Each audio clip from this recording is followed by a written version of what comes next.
Salve família do canal dos Motivos! Beleza? E depois de muito tempo sem trazer um vídeo pra vocês, tô eu aqui de volta. E se essa é a sua primeira vez por aqui, o meu nome é Ricardo e seja muito bem-vindo ao canal Altos Motivos.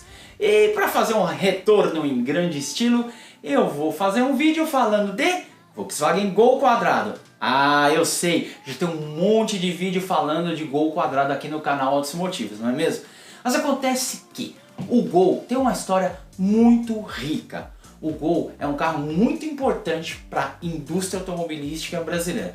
Por quê? Ele é o carro mais vendido de toda a história do Brasil. Ele superou Fusca, superou Kombi e fora que é um carro que está prestes a terminar sua história. Existem boatos que agora em 2022 é o último ano do Gol. Mas a gente não sabe se isso vai ser mesmo verdade, porque junho de 2022 o Gol foi o segundo carro mais vendido do Brasil, ficando atrás somente da Fiat Strada. E falando em ser o carro mais vendido do Brasil, o Gol foi o único carro que conseguiu ter 27 anos consecutivos no primeiro lugar de carro mais vendido do Brasil. De 1987 a 2014, o Gol foi o carro mais vendido do Brasil. E tem mais uma coisa, né? A gente não pode negar que o Gol, especialmente quando a gente fala de Gol quadrado, ele é uma unanimidade, né? Uma paixão nacional, né? Tem uma galerinha aí de 18 anos, fala de 18 anos porque é a galera que tem habilitação, mas a partir de 18 anos, que cultua muito o Gol quadrado. É uma galera que não era nem nascida quando o último Gol quadrado deixou de ser produzido, né? Então, galera de todas as camadas sociais, galera lá da periferia, playboy que tem carrão importado, mas que tem o seu Golzinho quadrado também lá na garagem. Um projetinho top, ou se é um original, ou se é carro de coleção. O fato é que gosta, tem gente que gosta muito, tem gente que não gosta muito, mas o fato é que o Gol é um carro muito querido e o quadrado aí é realmente uma unanimidade, especialmente quando a gente fala dos esportivos, né? Gol GTS, GTI, e GTI a gente sabe, né? É um carro que tá bem caro, né?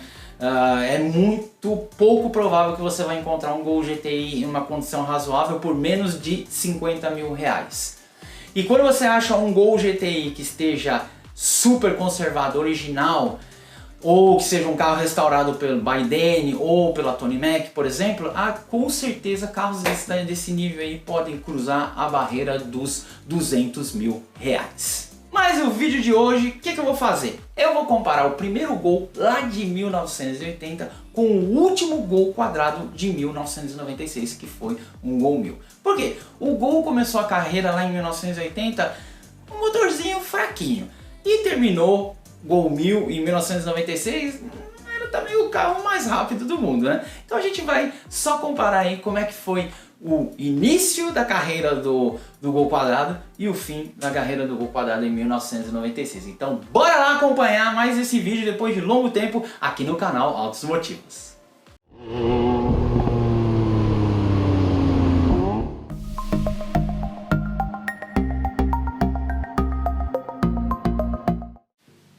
Em maio de 1980 chega aos concessionários Volkswagen o novíssimo Volkswagen Gol.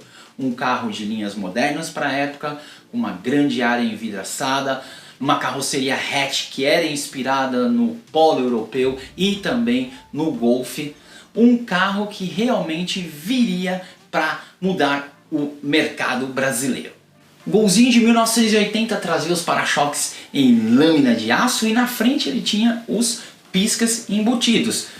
Os para-choques também tinham pequenas polainas em plástico. Na frente os faróis eram quadriculados, a grade preta com o logo da Volkswagen na parte central. Já na traseira, o novo Gol trazia lanternas inspiradas no Polo europeu. Olhando o Gol de lado, ele tinha uma lateral bem clean. Ele vinha equipado com rodas de aço estampado de 13 polegadas e nessa época ele podia vir equipado com rodas de liga como opcional. Vale lembrar, né, que o perfil do Gol era um perfil completamente novo, era algo único no mundo, porque apesar da inspiração no Golf, no Polo e até mesmo no Scirocco, ele era um projeto genuinamente brasileiro, tá? O Gol foi desenvolvido majoritariamente por engenheiros e designers brasileiros. Na época, o chefe do departamento de design da Volkswagen do Brasil era o mestre Márcio Piancastelli, mas ele estava muito bem amparado na sua equipe. Ele estava muito bem amparado porque na equipe dele também tinha os designers, o José Vicente Martins e o Jorge Yamashita Oba, caras que eram fera do design da Volkswagen brasileira nos anos 70 e nos anos 80. Épocas de ouro que não voltam mais. O interior do Gol era inovador, mas era um interior simples. O painel de instrumentos ele trazia somente o necessário, mas como opcional poderia vir aí um contagiros e um relógio. Já ventilação forçada não tinha nem como opcional.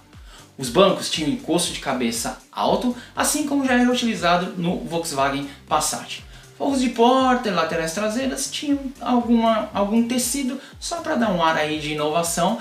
O espaço interno era razoável, apesar de atrás o espaço para a cabeça dos passageiros não era lá aquelas coisas. Mas de toda forma, o Golzinho era uma grande novidade, então a Volkswagen trabalhou bem no marketing disso e era realmente um carro inovador para sua época.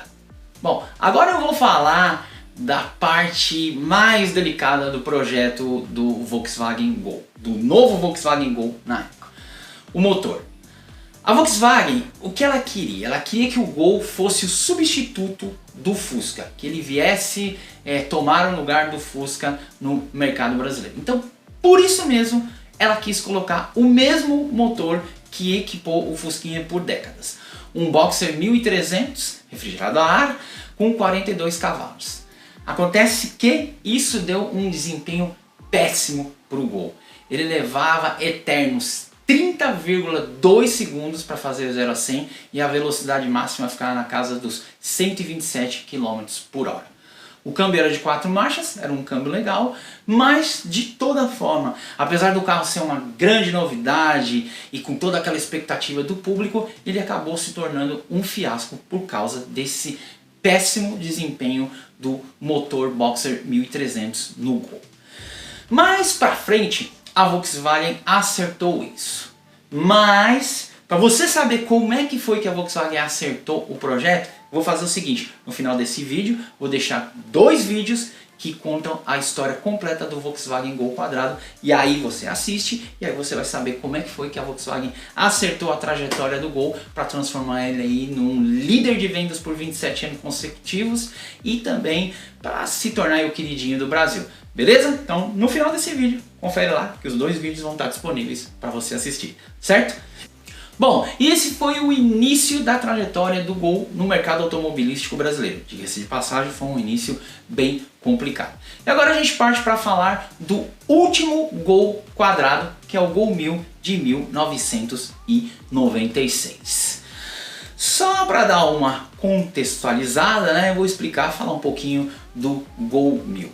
O carro que trazia o interessante motor 1.0 desenvolvido pela Volkswagen com base num motor da Ford que tinha origem francesa. Mas eu vou explicar, tá? O que acontecia era que nessa época a gente vivia no período Auto-Latina. Auto-Latina foi a joint venture entre a Volkswagen e a Ford, que era para ocupar um maior espaço, né, uma maior fatia no mercado automobilístico brasileiro. Também na América Latina, porque na Argentina também houve, a Auto-Latina também esteve presente na Argentina. Então o que aconteceu? A gente via carros, né, com carros da Ford com badge da Volkswagen, como foi o caso do Apollo. A gente viu o Santana e a Quantum, que receberam um facelift e receberam o nome de Versailles e de Royale. A gente viu também Del Rey, Escort, Pampa, Verona receber o motor AP 1.8 e depois mais pra frente o AP 2.0, que foi o caso do Escort e do Verona.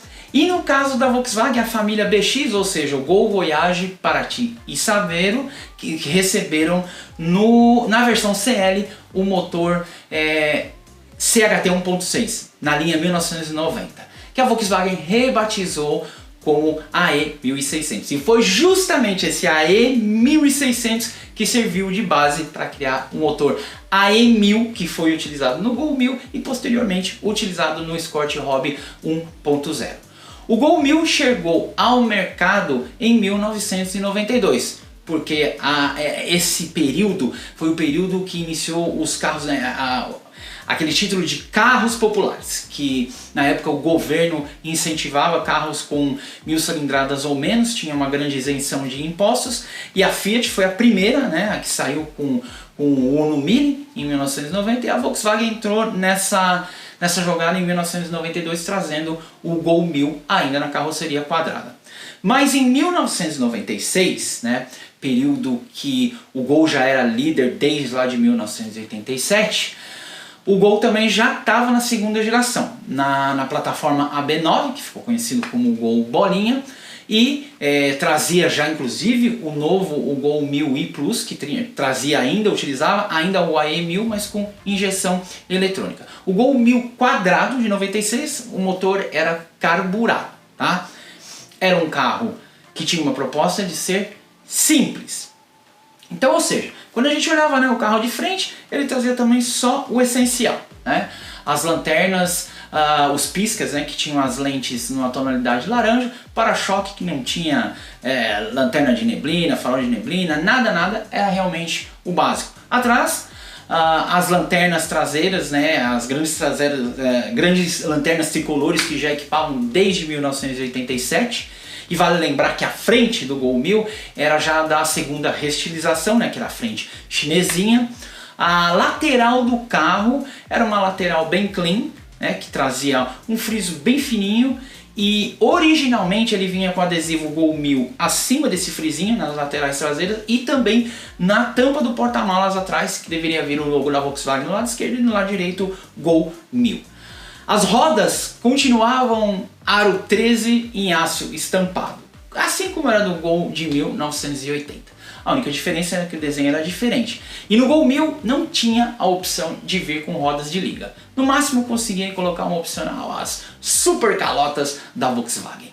Bom, de série, o Gol 1000 vinha sem o retrovisor do lado direito, tá? Isso era um opcional. Como opcional também podia se adicionar limpador e lavador do vidro traseiro. Na parte de dentro, o carro também era bem simples, né? O painel de instrumentos, a princípio, no começo, né, que o Gol foi apresentado, o Gol 1000 foi apresentado, ele não trazia nem mesmo o marcador da temperatura do motor. Esse pelo menos vinha com ventilação elétrica. Mas vidros, travas, retrovisores elétricos, nem mesmo como opcional, e, obviamente, ar-condicionado também não viria. Os bancos traziam um tecido que era numa tonalidade exclusiva para o Gol 1000, forros de porte de laterais traseiras também eram bem simples, num vinil cinza clarinho, e o volante de série vinha em plástico duro, o espumado era opcional, mas apesar de tudo era um carrinho assim que entregava pro preço dele. Ele não era barato, né? Porque a gente sabe que carro no Brasil nunca foi barato. Ele era menos caro do que o Gol CL, a gente pode dizer assim, né? Ele custava em média 16% menos do que um Gol CL. Mas ele tinha um acabamento, vamos dizer assim, aceitável para a proposta que o carro entregava, né? E pode-se dizer que o carro tinha um relativo conforto, ainda se a gente leva em consideração que estamos falando de um carro popular da década de 90. Bom, falando agora da motorização do Gol 1000, né? Eu já expliquei a origem do motor AE 1000, que era um motor que tinha 50 cavalos. Ele podia fazer de 0 a 100 incríveis 21,55 segundos, ou seja, né, não era lá muito rápido. Velocidade final ficava na casa dos 133,7 km por hora. Ele tinha um câmbio de 5 marchas, que, diga-se de passagem, era um câmbio impecável. Aliás, isso era o forte da Volkswagen na época, né? Câmbio de 5 marchas com engates precisos, muito confiável.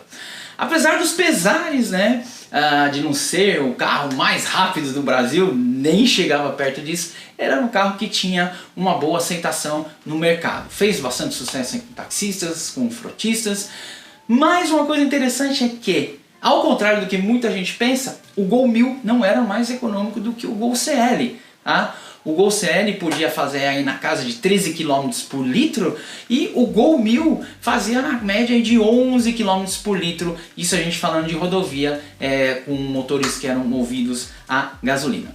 Mas de toda forma, né, o Gol 1000 é um carrinho que fechou o ciclo do Gol quadrado com chave de ouro. Porque é um carro que era sinônimo de confiabilidade mecânica, manutenção barata e alto valor de revenda. E aí fecha-se então o ciclo da carroceria quadrada no Volkswagen Gol. Tá? E se a gente parar para pensar, né, o Gol de 1980 e o Gol de 1996, o primeiro e o último, ainda conservavam muitas similaridades, especialmente se a gente fala em questão de aparência externa. Os carros conservavam muita coisa. Óbvio, né? O Gol passou só por dois facelifts, mas manteve praticamente a mesma... Não, a plataforma era a mesma, né? A BX, e foram alguns detalhes, né?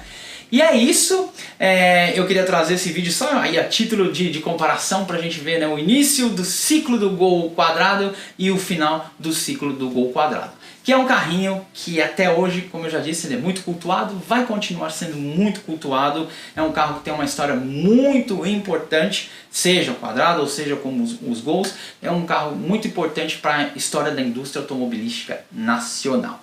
Tá? E é isso, pessoal, então esse vídeo vai ficando por aqui. E eu gostaria de saber, antes de tudo, se você gosta de Gol quadrado. Se você gosta ou se você não gosta, deixa nos comentários por que você gosta ou por que você não gosta. Coloca aí nos comentários também qual é a sua versão favorita do Gol quadrado, beleza? E se você gostou desse vídeo, não esquece de sentar o dedo no like. Se ainda não for inscrito aqui no canal, aproveita para se inscrever, porque agora eu vou estar retomando com mais frequência os vídeos e vai vir coisa legal por aí. Combinado? Vem fazer parte da família do canal Autos Motivos. Então é isso, um grande abraço e até o nosso próximo encontro aqui no canal Autos Motivos. Fui, pessoal!